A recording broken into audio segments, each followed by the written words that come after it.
So I did the wrinkly red valve cover paint on them.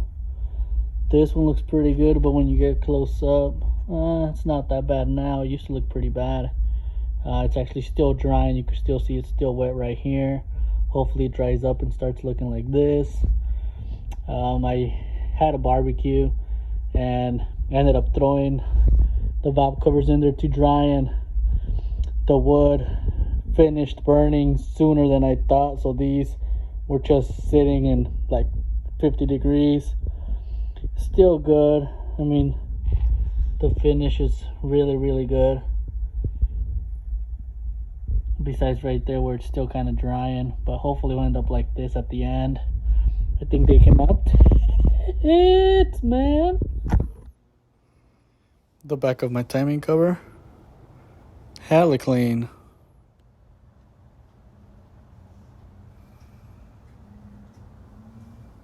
So when I first put this motor together, I had cleaned it, and I don't believe I got all the crevices.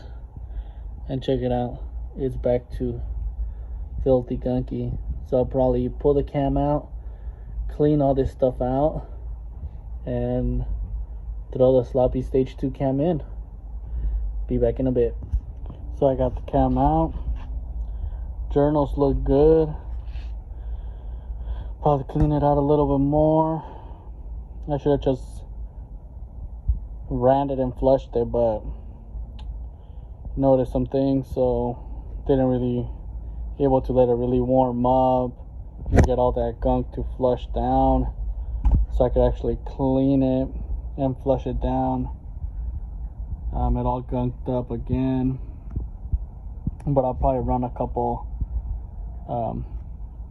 2, 3, maybe 4 back-to-back oil changes with some engine cleaner solvent in the oil.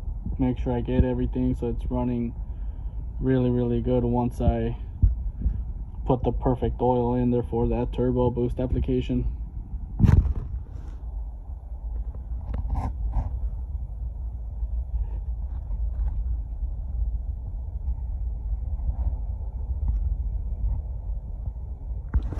I'm gonna try and decap these injectors so I can use them on the turbo build. Hopefully they flow well. I mean, I do have another set. I was just thinking of getting some 80-pound injectors, but if these work well, I do have them. Might as well put them to use. What is it? One side down, that chassis tech lowering spindle, 3-inch. 3-inch spindles installed. Chassis Tech brand. Came with the shocks. So we'll see how they do. Height looks decent. I gotta install my fenders and stuff and see how it actually looks, but looks like it got a decent drop.